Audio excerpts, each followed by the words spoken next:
श्रद्धा मम ते मति स्मृतिरपि त्वय्यर्चिनं चापि ते हस्तावञ्जलये कथाश्रुतिरतः कर्णोक्षिसम्प्रेक्ष्यते स्वस्तत्यां व्यसनं शिरो नतिपरं सेवीदृशीयेन ते तेजस्वी सुजनोऽहमेव सुकृती तेनैव तेजः पते।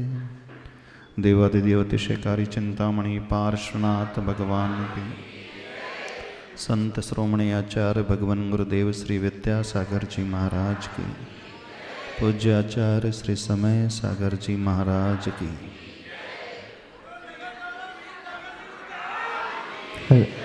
समस्त मुनि आरिका संघ की। भगवान की जब सभा लगती थी तो हर व्यक्ति प्रभु के सामने बड़े विनय से बैठता था, लेकिन पंचम काल की महिमा है, जमीन में कम और चेयर में अधिक बैठना पड़ता है।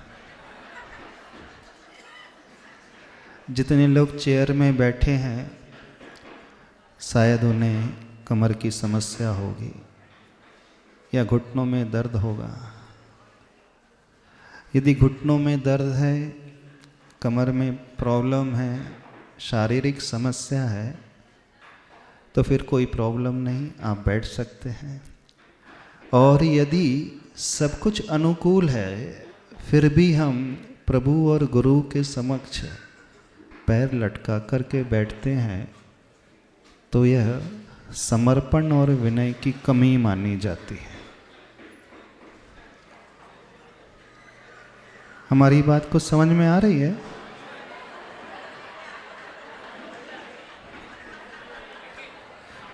नहीं, हम किसी की कुर्सी नहीं छुड़वाना चाहते, क्योंकि बड़ी पुण्य से कुर्सी मिलती है। ऐसे एक भावना हमेशा भाना चाहिए प्रभु के दरबार में आकर के, गुरु के दरबार में आकर के, और वह भावना ऐसी होना चाहिए कि हे प्रभु, मेरे जीवन में कभी ऐसा दिन ही ना आए कि मुझे पैर लटका कर के बैठना पड़े। मैं हमेशा जमीन से जुड़ा रहूं और आपकी भक्ति करता रहूं। इससे दोनों फायदे हो जाएंगे। एक तो विनय भी पल जाएगी और आप शारीरिक रूप से, मानसिक रूप से, आत्मिक रूप से अपने आप स्वस्थ होते चले जाएंगे। क्या स्वस्थ होना चाहते हो? शारीरिक अस्वस्थता बाद में आती है, मन की धारणा में अस्वस्थता पहले आ जाती है। सब कुछ हमारी ही सोच का परिणाम है। हम जितना ज़्यादा नेगेटिव सोचने लगते हैं उतना ही शरीर भी उसी दिशा में आगे बढ़ने लगता है। आप लोगों ने आचार्य भगवान को देखा होगा, आचार्य भगवान की चर्या को भी देखा होगा, आचार्य भगवान की साधना को भी देखा होगा। 20 वर्ष की आयु से लेकर के 78 वर्ष तक की आयु तक आचार्य भगवान हमेशा स्ट्रेट 90 डिग्री का एंगल रीढ़ की हड्डी में बना करके बैठते थे। कभी वह आश्रय नहीं लेते थे, टिकने का आलम्बन नहीं ढूंढते थे। इवन हमने वह दिन भी देखे हैं 2011-12 में, जब आचार्य भगवान शारीरिक रूप से बहुत ज़्यादा अस्वस्थ थे, बुखार भी था, और आचार्य भगवान जब भक्ति करते थे 24 तीर्थंकर भगवान की, तो बिल्कुल पद्मासन लगा करके दोनों हाथ जोड़ करके पूर्ण रूप से जागृत होकर के भक्ति करते थे। उपयोग शरीर की ओर नहीं, उपयोग हमेशा प्रभु की भक्ति की ओर ही लगा रहता था। जब ऐसी जागृति और ऐसा समर्पण का भाव होता है तो समझना वह जीव सामान्य जीव नहीं कहलाता है, वह विशेष जीव कहलाता है। ऐसी भक्ति जिसके हृदय में पैदा हो जाती है वो अरहत भक्ति, वह तीर्थंकर प्रकृति को बांधने वाली प्रकृति बन जाती है। भक्ति करने वाला जो भक्त होता है ना, उसे अपने प्रभु के अलावा, अपने गुरु के अलावा, उनकी विनय के अलावा कुछ भी नजर नहीं आता। वह अपने शारीरिक कष्टों को कभी देखता ही नहीं है, वो तो हमेशा अपने प्रभु के गुणों की ओर ही दृष्टि लगा करके रखता है। जब ऐसा विनय का भाव आ जाएगा, आप एक बार भी झुक कर के प्रभु को नमस्कार करोगे, एक बार भी झुक कर के गुरु को नमस्कार कर लोगे ना, वो सिद्ध हो जाएंगे। क्या कारण है? इतना ज़्यादा धर्म करने के पश्चात भी, प्रतिदिन मंदिर आने के पश्चात भी, प्रभु के दर्शन करने के पश्चात भी, गुरु की भक्ति करने के पश्चात भी वह धर्म फलता नहीं है। कभी सोचने की कोशिश की आप लोग? वह सिर्फ इसलिए कि जो कुछ भी हो रहा है वह सिर्फ और सिर्फ ऊपर ऊपर से हो रहा है, अंतरंग से नहीं हो रहा है। और जब तक अंतरंग में वे हमारे समाहित नहीं होंगे, हमारा धर्म कभी कार्यकारी नहीं होता है। धर्म करना सीखो। विनयो मोक्षद्वारम, विनय को मोक्ष का द्वार कहा है। एक विशेष बात समझने की कोशिश करना।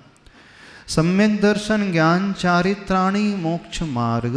आचार्य प्रवर उमा स्वामी महाराज जी ने तत्वार सुध ग्रंथ में लिखा है, सम्यक दर्शन, सम्यक ज्ञान और सम्यक चारित्र मोक्ष का मार्ग है, लेकिन विनय मोक्ष का द्वार है। कितना अंतर हो गया? मार्ग बड़ा लंबा चौड़ा होता है। जब हमें मंजिल में पहुंचना है, अपनी मंजिल तक पहुंचना है, तो वो जो यात्रा होती है, जर्नी कई हजार किलोमीटर की हो जाती है, कई वर्षों की हो जाती है और कई भवों की हो जाती है। लेकिन जब हमें द्वार नजर आने लगे, उसका क्या अर्थ है? यात्रा अब पूर्णता की ओर आ गई है। जितना चलना था हम चल चुके, जितना पुरुषार्थ करना था हम कर चुके, जितनी मेहनत करना था, जितनी भक्ति करना था, हम सब कुछ कर चुके। अब साक्षात वो मोक्ष महल नजर आ रहा है। मोक्ष महल इसलिए क्योंकि वो द्वार नजर आ गया। तो आप लोग कहाँ जाना चाहते हो? अभी बोलोगे महाराज जी अभी तो दुकान जाना है,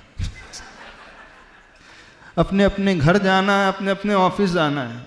किसी को दुकान याद आ रही होगी, किसी को ऑफिस याद आ रहा होगा, महिला वर्ग को चौका नजर आ रहा। मोक्ष कितनों को नजर आ रहा है? किसी को नजर नहीं आ रहा है। लक्ष्य कितनों को नजर आ रहा है? लक्ष्य की बातें करना अलग होता है, लेकिन लक्ष्य के अनुरूप अपने आप को बनाना अलग होता है। अभी एक व्यक्तित्व को लाया गया, जैन अल्पसंख्यक आयोग के अध्यक्ष चुने गए ना महाराष्ट्र में, ललित जी गांधी। बहुत अच्छी बात है, आपको अध्यक्ष के पद पर चुना गया है। चुनना एक बात होती है, लेकिन चुनाव के अनुरूप मंजिल तक पहुंचना दूसरी बात होती है। मार्ग तो सबको मिल जाता है, धर्म सबको मिल जाता है, किसे नहीं मिला धर्म? आप सभी लोग धर्म जानते हैं, समझते हैं, और धर्म के बारे में कई बार आप सभी ने सुना भी है। किसने नहीं सुना? सबने सुना है। मंजिल तक क्यों नहीं पहुंचे? मंजिल तक सिर्फ इसलिए नहीं पहुंचे, जो विनय का भाव आना चाहिए अपने इष्ट प्रभु के प्रति, जो विनय का भाव आना चाहिए अपने लक्ष्य के प्रति, जो डिवोशन का भाव आना चाहिए अपने उस डेस्टिनेशन के प्रति, जो समर्पण का भाव आना चाहिए, वह समर्पण अभी लोगों के भीतर आ नहीं पा रहा है। लगता है आपको आपके भीतर वह पूर्ण विनय का भाव है, समर्पण का भाव है। सीखना है ना समर्पण का भाव किसे कहते हैं, तो आचार्य भगवान से सीखो।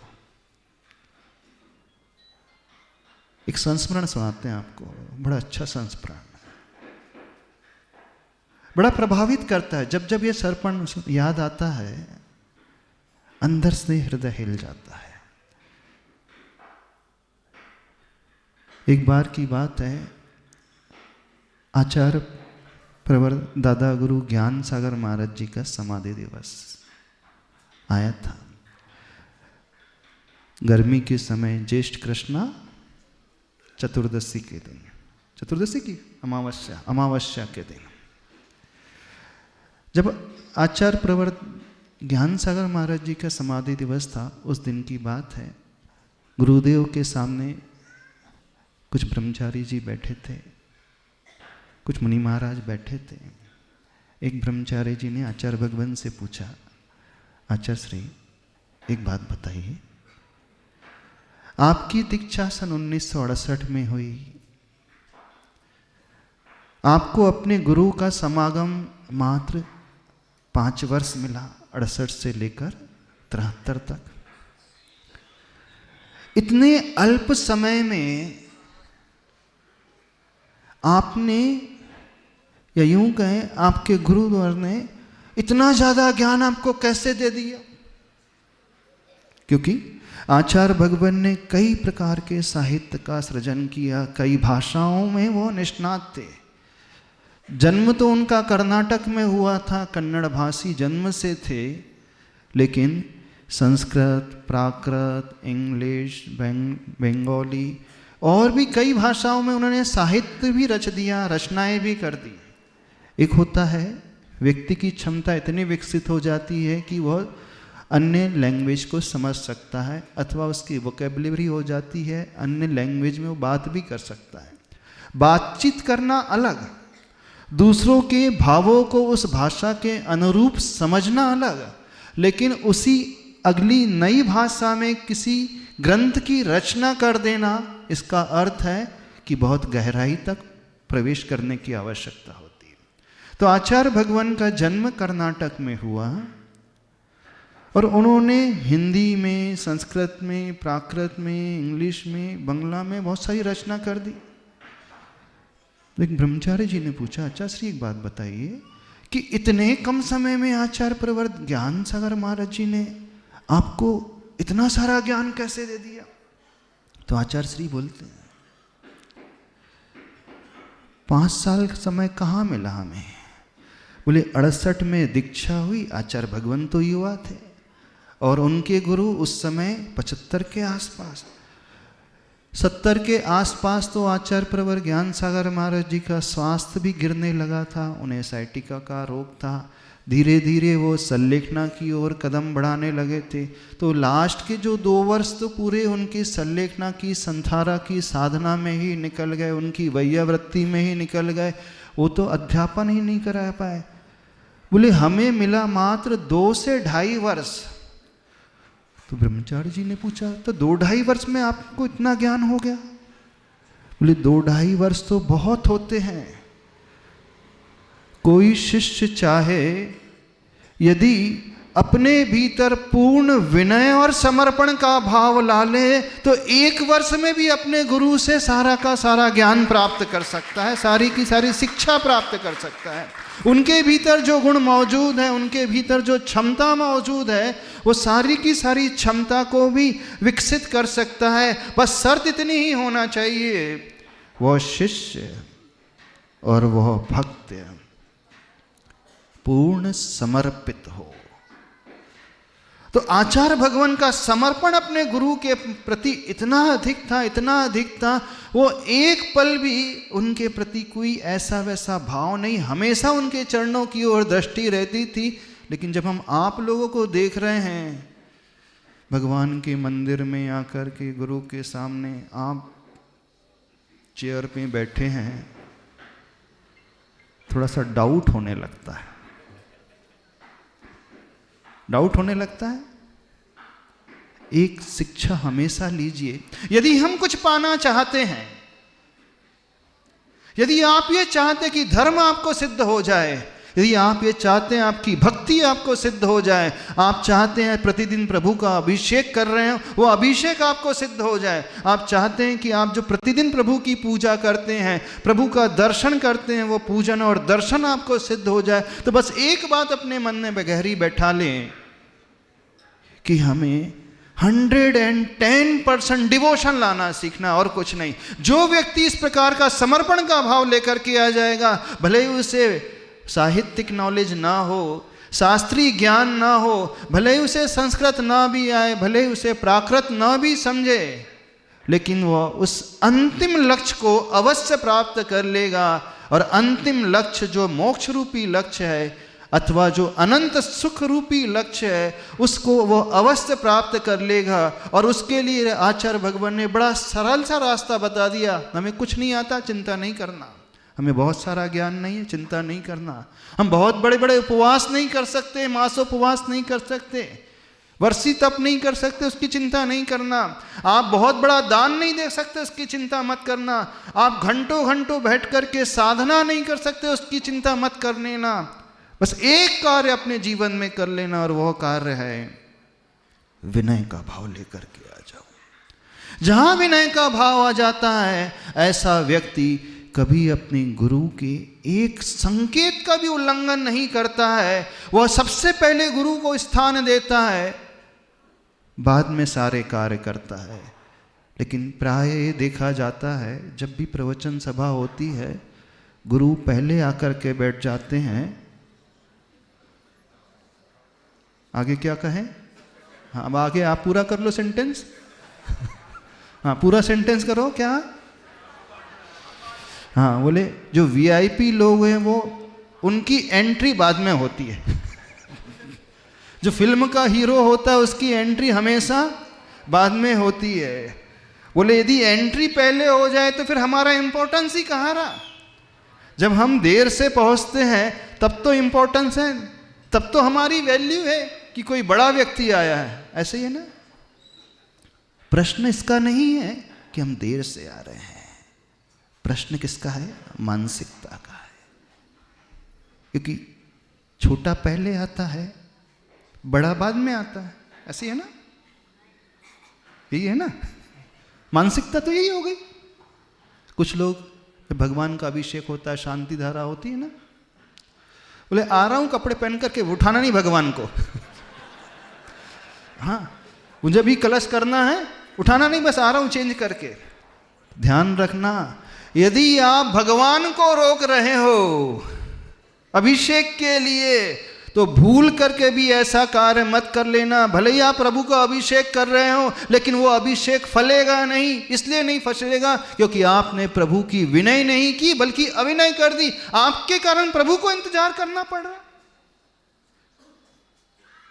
कौन किसका इंतजार करता है? छोटा बड़े का इंतजार करता है कि बड़ा छोटे का इंतजार करता है? मालिक नौकर का इंतजार करता है कि नौकर मालिक का इंतजार करता है? हाँ, जो सबऑर्डिनेट है वो बॉस का इंतजार करता है कि बॉस सबऑर्डिनेट का इंतजार करता है? कौन किसका इंतजार करता है? आप उन्हें इंतजार करा रहे हैं। इसका अर्थ है आपने अपने आप को बहुत बड़ा मान लिया है और उन्हें बहुत छोटा मान लिया है। बस ये मेंटलिटी बन गई, और इस मेंटलिटी बनने के पश्चात वो अविनय होते चले जाती है। और ऐसी अविनय न जाने कितने लोग अनायास करते ही चले जाते हैं। करते हो कि नहीं? कितने लोग नहीं करते अभिनय? बताइए। कितने लोग इंतजार नहीं कराते भगवान को? होना ये चाहिए भगवान के आने के पहले हम आ जाएं। होना ये चाहिए गुरु के आने के पहले हम आ जाएं। तब तो मानना आपके हृदय में समर्पण का भाव है, विनय का भाव है। नहीं है तो सिर्फ और सिर्फ फॉर्मेलिटी के अलावा कुछ भी नहीं है। और ऐसी फॉर्मेलिटी न जाने कितने बार की है। इसलिए धर्म कभी सिद्ध नहीं होता, धर्म कभी नहीं मिलता। यदि धर्म सिद्ध करना चाहते हो, अपनी भक्ति को सिद्ध करना चाहते हो, अपने कल्याण के लिए सोच लो। ये मत समझना कि गुरु अथवा भगवान को इससे फायदा होगा। कल्याण उनका नहीं है, भगवान का कल्याण तो हो चुका है। उनके पंच कल्याणक हो चुके हैं, वो तो मोक्ष पहुंच चुके हैं। उन्होंने अपनी आत्मा का कल्याण कर लिया। उन्हें कोई आवश्यकता नहीं अपने शिष्यों की, भक्तों की? उन्हें आवश्यकता है। आपके आने से वो भगवान कहलाते हैं क्या? आप उन्हें नमोस्तु करते तो वो भगवान कहलाते हैं क्या? आप उनके दर्शन करते तो वो भगवान कहलाते हैं क्या? यदि आप दर्शन करना बंद कर दो, क्या भगवान नहीं रहेंगे वो? याद रखें, वे भगवान हमारे नमस्कार से नहीं हुए, वे भगवान बने हैं अपने गुणों के कारण। वे महान बने अपनी साधना के कारण, वे महान बने अपनी तपस्या के कारण, वे महान बने उस चर्या को उन्होंने अपनाया, उस मार्ग में वे चले हैं, इस कारण उन्होंने भगवत पद को, ऊंचे पद को पाया है। हमारे और आपके कारण उन्होंने उस पद को नहीं पाया। यदि हम उन्हें ना करें तो वो उस नीचे पद पे नहीं आ जाएंगे। और यदि हम उन्हें नमस्कार करेंगे, हम उनकी विनय करेंगे, तो अवश्य हमारा कल्याण तो हो ही जाएगा। अब आप बताओ, नागपुर वालों, इंतजार कराओगे भगवान को? हाँ? अच्छा, गुरु को तो चल जाते हैं, गुरु को चल जाता है ना, चलता है, बोले अपने ही तो हैं, अपने ही महाराज है ना। बोले आचार्य तो अपने ही हैं, अपने ही गुरु, अपने ही महाराज, महाराज जी तो बैठे रहते। सोचना समझना, ऐसा नहीं कि धर्म नहीं कर रहे आप, लेकिन एक कहावत आती बुंदेलखंडी में, चलनी में दूध दो और कर्म को दोष दो। क्या कहावत है? चलनी में दूध दो और कर्मों को दोष दो। क्या अर्थ होता है इसका?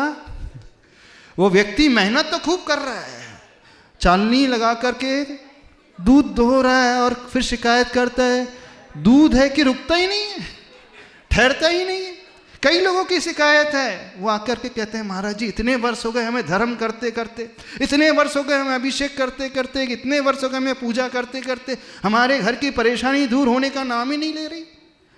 हाँ, हम चाहते कि हमारे जीवन में अनुकूलता आ जाए, परिवार में अनुकूलता आ जाए, शारीरिक कष्ट दूर हो जाए।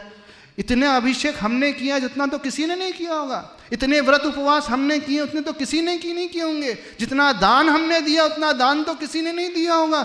सब कुछ अच्छा अच्छा कर रहे हैं, जैसा जैसा गुरु महाराज बोलते हैं, जैसा जैसा आचार्य भगवान कहते हैं, हम वैसा वैसा कर रहे हैं। हमारे करने में कोई कमी नहीं है, लेकिन रिजल्ट क्या निकल रहा है? नील बटा सन्नाटा।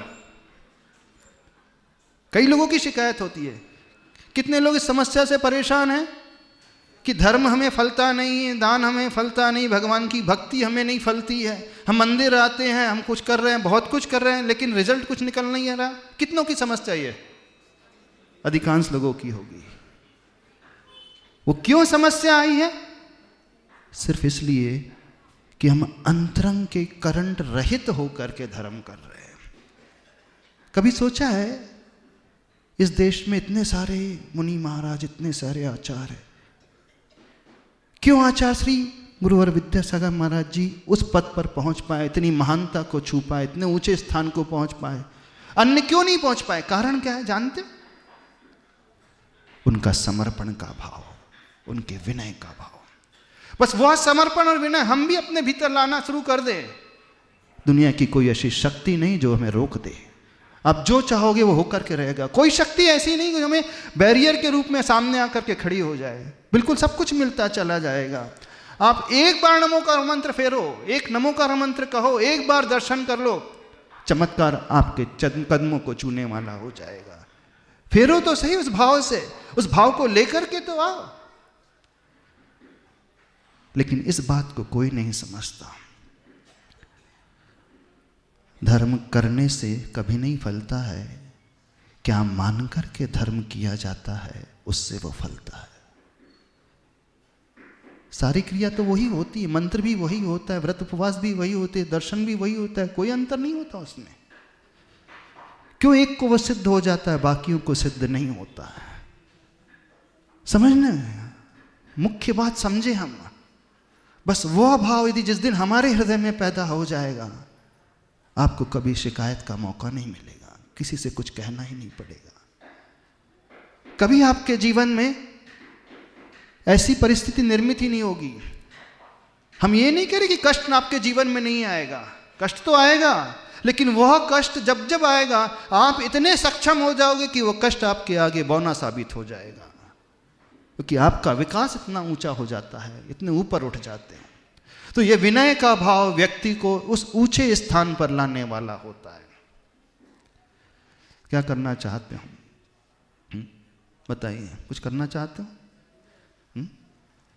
विनय, एक विनय होती हाथ जोड़ने की, एक विनय होती जयकारा लगाने की। तो हाथ तो हर कोई जोड़ लेता है। ये विनय बाहरी विनय है, ये विनय द्रव्य विनय है, लेकिन कल्याण हमारा आंतरिक विनय से होता है। इसलिए विनय को अंतरंग तप में रखा गया है। उपवास से ज्यादा निर्जरा विनय से होती है। अनशन, ऊनोदर, वृत्ति परिसंख्यान, रस परित्याग, विविक्त शय्यासन, काय क्लेश, ये सारे के सारे बहिरंग तप है, शरीर आश्रित तप है। लेकिन विनय में शरीर को कुछ नहीं होता, जो कुछ होता है सब कुछ मन को होता है। तो जो विनय करने वाला व्यक्ति होता है उसकी निर्जरा उपवास करने वाले से असंख्यात गुणी अधिक होती है। जो समर्पण का भाव जिसके भीतर आता है वो उपवास ना भी करे तो भी कल्याण हो जाएगा। आचार्य श्री हमेशा एक बात कहते थे, जब हम लोगों की दीक्षा हुई थी, कई मुनि महाराज आचार्य श्री से उपवास की साधना की मांग करते रहते थे। तो आचार्य श्री कहते हैं उपवास के अलावा भी और भी तप हैं, और वह अंतरंग तप है, उसे भी करने की आदत डालो। यदि वह अंतरंग कर तप करना सीख लिया तो कल्याण बहुत जल्दी हो जाएगा।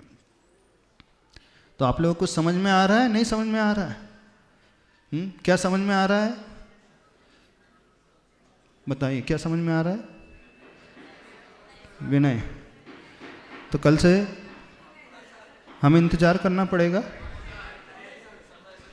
समय भगवान को इंतजार करना पड़ेगा। किसको इंतजार करना पड़ेगा?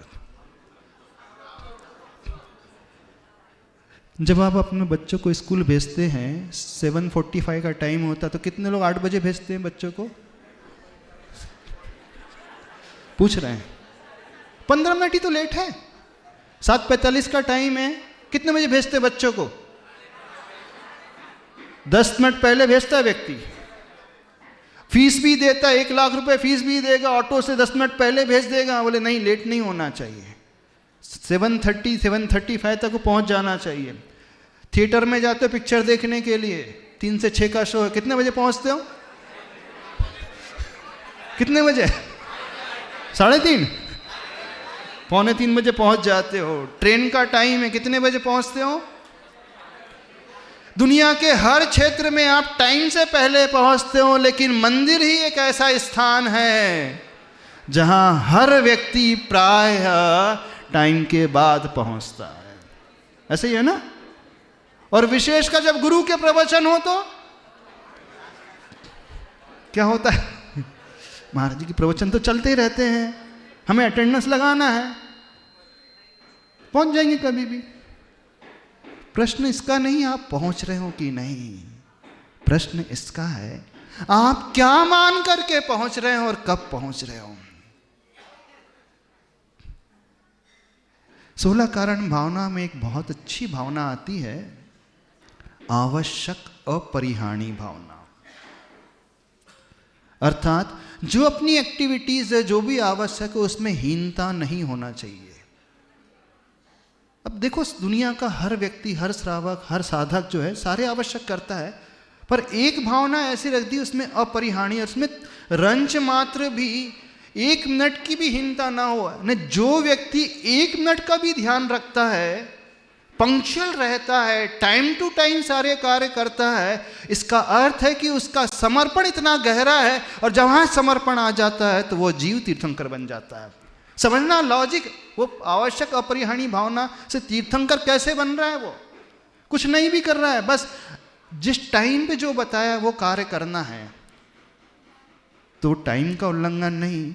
अन्य सारे कार्य को गौण कर सकता है, लेकिन उस कार्य को गौण नहीं करेगा, इसका अर्थ है वो उस कार्य को सबसे ज़्यादा इम्पोर्टेंस देने वाला होता है, उस धर्म को इम्पोर्टेंस देने वाला होता है। और जहाँ ये इम्पोर्टेंस की भावना आ गई तो वो जीव सामान्य जीव नहीं रहेगा, वो तीर्थंकर बन जाएगा, अनेक जीवों का कल्याण करने वाला हो जाएगा। अच्छा, कितने लोग तीर्थंकर बनना चाहते हैं? हाथ खड़े करें। बहुत खुशी हो रही है, नागपुर में बहुत सारे लोग तीर्थंकर बनना चाहते हैं। वैसे सहस्त्रकूट बन रहा है, 1008 प्रतिमा आ रही। हाँ, कितने लोग बनना चाहते हैं तीर्थंकर? सबकी प्रतिमा है क्या यहाँ पे? कितनों की नहीं है? हाथ खड़े करें। हाँ, कितनों की नहीं है? अभी प्रतिमा की बात नहीं कर रहे, अभी तो आपकी आत्मा की तीर्थंकर बनने वाली बात कर रहे। कितने लोग सही सही बनना चाहते हैं? बस एक काम करना सीख लो अपने जीवन में, और वो कार्य है पंक्चुअलिटी वाला।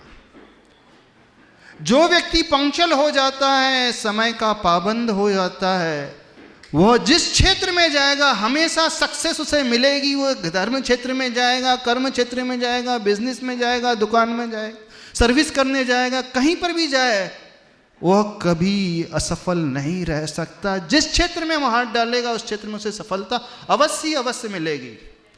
तो बनना चाहते हो ना तीर्थंकर? तो कल से क्या करोगे?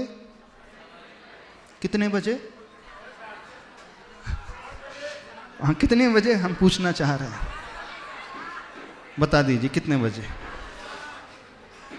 6:45 बजे भक्ति होगी, आचार्य भक्ति। 7 बजे मेडिटेशन होगा और 8:30 बजे नहीं 8:15 बजे अभिषेक शांति धारा सामूहिक होगी यहाँ पर। हम चाहते हैं जितने भी भूतपूर्व मंत्री हैं, संतरी हैं, अध्यक्ष हैं, पूर्व अध्यक्ष हैं और जितने भी क्या क्या हैं, सारी कमेटी, वर्तमान कमेटी, भूतपूर्व कमेटी, जितने महिला मंडल हैं, प्यारे ग्रुप हैं, VFG वीरा फ्रेंड्स ग्रुप है, ज्ञानोदय है, मिलन परिवार है, सारे मित्र मंडल कितने बजे नजर आएंगे? यदि आपको ऊंचा उठना है, जीवन में कुछ करना है, आजमा करके देख लेना।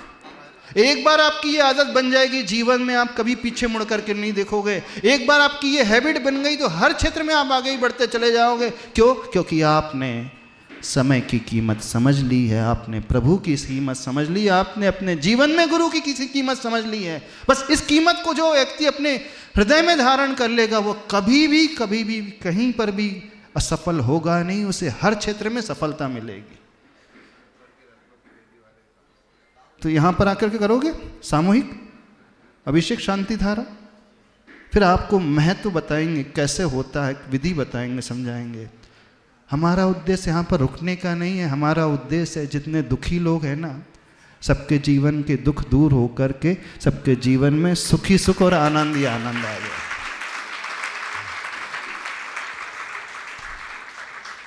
आपका पूरा जीवन जो है आमूल चूल परिवर्तित हो जाए। आचार्य श्री को गुरु के रूप में कितने लोग मानते हैं? हाथ खड़े करें। अंदर से मानते हो कि ऊपर ऊपर से मानते हो? तो जो गुरु को, आचार्य भगवान को गुरु के रूप में स्वीकारता है, वो आचार्य भगवान की हर क्रिया को भी अपने हृदय में स्वीकारने वाला होगा। जैसे आचार्य भगवान कार्य करते थे, जैसे आचार्य भगवान का समर्पण का भाव था, जैसे उनकी विनय अपने गुरु के प्रति थी, वह भी उनका शिष्य और उनका हर भक्त अपने भीतर वही विनय और वही समर्पण का भाव लेकर के आएगा। तब मानना कि आप सच्चे भक्त कहलाने वाले हो, नहीं है तो सिर्फ जयकारा लगाने वाले हो। बोलो आचार्य गुरु और विद्यासागर महाराज की। कितना टाइम लगा मुंह चलाने में? कितने सेकंड लगे? कितने सेकंड लगे बताइए? 2-4 सेकंड में। तो 2-4 सेकंड में भक्त नहीं बनता कोई भी। 2-4 सेकंड में सिर्फ मुंह चलता है। मुंह चलाने वाले नहीं बनना है, हमें सच्चे भक्त को बनना है। अपने भीतर जो भावना है उसे, जो छिपी हुई है उसे उद्घाटित करना है। अपने भीतर जो शक्ति छिपी है उसे उद्घाटित करना है। बस ये टेंडेंसी अपने भीतर ही डेवलप कर लो, अपने जीवन में कभी पीछे मुड़ करके देखना नहीं पड़ेगा। बनना चाहते हो कि नहीं? तो कल से क्या होगा? हमारे लिए बिल्कुल नहीं आना आप लोग। यदि आप ये सोच रहे हैं कि गुरु के ऊपर उपकार हो जाएगा तो कृपा करके हमारे ऊपर कोई भी उपकार ना करे। यदि अपने ऊपर उपकार करना चाहते हो, अपना कल्याण चाहते हो, अपने जीवन को ऊंचा उठाना चाहते हो, तो इस समर्पण और विनय के भाव को लेकर के आ जाओ। फिर चमत्कार आप अपने जीवन में देखना। 6 महीने तक लगातार जो व्यक्ति इस क्रिया को अपने जीवन का अंग बना ले, शास्त्र कहते हैं, आगम कहता है, संत कहते हैं, वह व्यक्ति उसको पा ही लेता है। 6 महीने तक लगातार वो भावना करे, वो सम्यक दर्शन को प्राप्त कर लेता है। 6 महीने तक लगातार अंदर से भावना करे, वो तीर्थंकर प्रकृति को ही बांधने वाला हो जाएगा। 6 महीने तक आप जिसके सपने देखो, जिसके बारे में सोचोगे, जिसके बारे में विचार करोगे, वो शक्ति कहीं ना कहीं से सारे अरेंजमेंट कर देगी और वो आपको ला करके ही दे देगी। ये साइकोलॉजी के हिसाब से बता रहे हैं, मनोविज्ञान के हिसाब से बता रहे हैं। मनोविज्ञान कहता है लगातार हम किसी की भावना 6 महीने तक करने लगे हैं, दुनिया की कोई ताकत नहीं है जो उसे रोक देगी, वो ला करके उपस्थित कर ही देगी बस। अब 6 महीने तक इस नियम को अपना करके देखो। कौन सा नियम? हम कोई त्याग नहीं करा रहे हैं, कि हमारा त्याग कराने का त्याग है। हम जहाँ समाज में जाते हैं, हमारा पहला नियम होता है नियम नहीं देने का नियम। हमारा कौन सा नियम है? नियम नहीं देने का नियम है। आज तक हमने किसी को कोई नियम नहीं दिया, कोई त्याग नहीं कराया। हाँ, लेकिन जो त्याग करने आया तो उसको आशीर्वाद अवश्य दे दिया।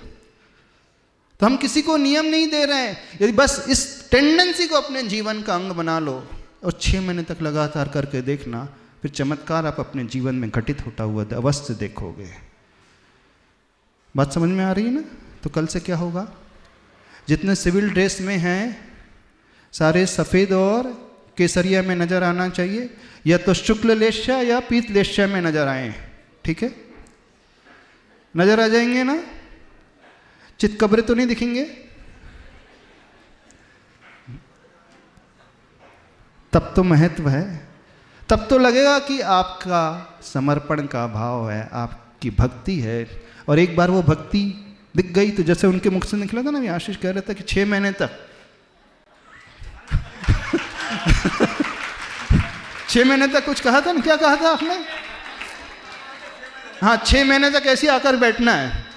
हाँ, वो भी हो सकता है, कोई बड़ी बात नहीं है।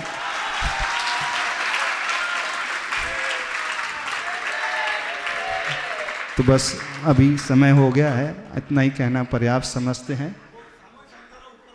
हाँ, कल से सामूहिक शांति धारा यहीं पर होगी और उसका टाइम 8:15 बजे से रहेगा। जितने भी वेदी वाले हैं, प्यारे ग्रुप, हल्लू भैया ग्रुप, मोदी इलेक्ट्रिक वाले ग्रुप, फलाना ठिकाना, जितने हैं सारे, वो ध्यान से सुन लें। अपनी अपनी ढपली, अपनी अपनी राख सारे के सारे बंद कर दें। बस एक ही रंग में रंगना है और वो रंग है आचार्य गुरुवर विद्यासागर महाराज जी के और आचार्य गुरुवर समय सागर महाराज जी के रंग में रंगना है। इसी में हमारा कल्याण है। बोलिए संत श्रोमणी आचार्य गुरुदेव श्री विद्यासागर जी महाराज की। देखिए एमटेक